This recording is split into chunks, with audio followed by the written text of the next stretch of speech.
Hello everyone, welcome back to Infinity Physics. In this lecture, we will discuss about balance and unbalanced forces. So what are balance and unbalanced forces? To understand this, we should know that force is a vector quantity.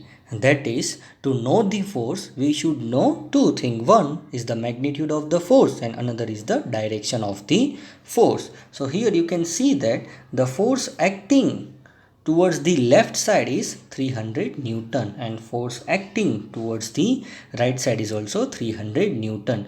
That is, both the force balance each other, right? This 300 Newton towards the left side is balancing the force which is acting towards the right side, and hence we can say the net force acting on this system is 0. As both the force balances each other, we can say that the system is under the balanced force, or we can say that balanced force are acting on the system. Similarly, here 400 Newton force is acting towards the left side and 300 Newton force is acting towards the right side. Here both the force do not balance each other, right? Here the net force acting is towards the left side. Right, here you can see that 400 Newton minus 300 Newton. So what is the net force? The net force acting is 100 Newton. So we can see that the 100 Newton force is acting towards the left side. So both the force do not exactly balance each other, right? They somewhat balance, but the net force is not 0 and hence they do not balance each other. Hence we can say that the system is under the unbalanced force, or we can say that the unbalanced forces are acting on the system. So now let us go with the definitions. So what are balanced forces? If the resultant force of all, or we can say that if the resultant of all forces acting on a body is 0, resultant means total force, net force. So if the net force acting on the system is 0, then we can say that the forces are balanced force. So here you can see that 20 Newton force is acting towards the right side and 20 Newton force is acting towards the left side. So both the force balance each other, right? So one force we have to consider negative and another we have to consider positive. So the net force, that is 20 minus 20. So the net force acting on the system is 0 Newton. Similarly here, a book lying on the table. So whatever the force applied by the book on the table, an equal and opposite force is applied by the book to the table, right? So both the force are balanced, that is 0. That is, if book is applying 20 Newton force on the table, an equal and opposite force a table will apply on the book, and then we can say that the net force in the system is 0. Here the balanced forces are equal in magnitude and opposite in direction. So here you can see that equal in magnitude means number. So here 20 and 20, that is, both have equal magnitude but both are in opposite direction. One is acting towards the left and another is acting towards the right. So balanced forces are equal in magnitude and opposite in direction. Balanced force can change the shape and size of an object. Now suppose this box is a spongy. When you apply force from right side and left side, then what will happen? The box will not move, but the shape of the box will change. So we can say that when an object is under the balanced force, the shape and size of the object may changes. Now let us look what else a balanced force can do. Balanced force do not cause any change in state of rest or motion of an object. That is, if the box is lying here and you are applying forces from both the side, equal and opposite force, that is 100 Newton from both the side, right? Then what will happen? The box will not move. So if the box is at rest, it will remain at rest. So balanced force do not cause any change in the state of rest. And if the object is in motion, now for this we have to assume a situation.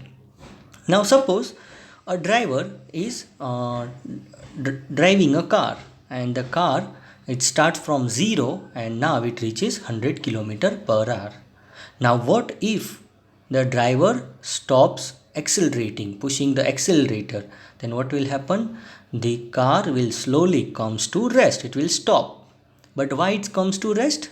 Because there is a frictional force which opposes the motion, and hence slowly due to friction the car comes to rest. Now if suppose the driver continues to accelerate, right, now when it reaches to 100 km per hour, right, now let us assume that he is continuously pushing the accelerator, right, but the speed of the car is not changing. Then what is happening here? Whenever he accelerate, whenever he push the acceleration, at that time there is force applied by the engine which increases the speed of the car. At the same time there is a frictional force which tries to decrease the speed of the car. So the engine pushes the car in the forward direction and the friction pushes the car in the backward direction. Now if both the forces are equal and opposite, then what will happen? The speed of the car will not change. It will continue to move with the 100 km per hour. Now if the driver applies more acceleration than the frictional force, then what will happen? The speed of the car is increases. But here the speed is not increasing. It means what is happening? Both the force balance each other. So if the object is moving with the uniform speed, uniform means constant speed, then it will move with the constant velocity or constant speed when it is under the balanced forces. If the unbalanced force acting on the object, that is in one direction the force is larger, in that direction the object will move. So we can say that the balance force do not cause any change in the state of rest or motion of an object. Now let us try to understand the unbalanced forces. So if the resultant force acting on a body is not zero, the forces are called unbalanced forces. So here you can see that 120 Newton force is acting towards the right side and 30 Newton is acting towards the left side. So there is net force is acting, right? Net force is not zero, resultant force is not zero. So here net force acting is 90 Newton. Since two forces acting on the block are of different magnitude, the block would begin to move in the direction of the greater force. That is, it will move in the direction of the greater force. So here you can see that the car is under the balanced force. Now suppose if the force acting on the car is larger in the forward direction, if the driver accelerates more the car in the forward direction, then what will happen? The speed of the car increases in the forward direction. Now he stops accelerating car in the forward direction, then what will happen? The speed of the car decreases in the backward direction. So in this condition we can say that the unbalanced force is acting in the backward direction and hence the car comes to rest or speed of the car decreases. But if the speed of the car is not increases and not decreases, that is it remains constant. So in that case both the force balance each other. That is, whatever force acting on the forward direction, similar force is acting on the backward direction, and hence we can say that the object is under the balanced force. But if it is not happen, if the speed of the car increase or decrease, hence we can say that the car is under the unbalanced force. So here you can see that the unbalanced force can move the stationary object here. If the unbalanced force is in the right direction is larger, then the box will move towards the right side.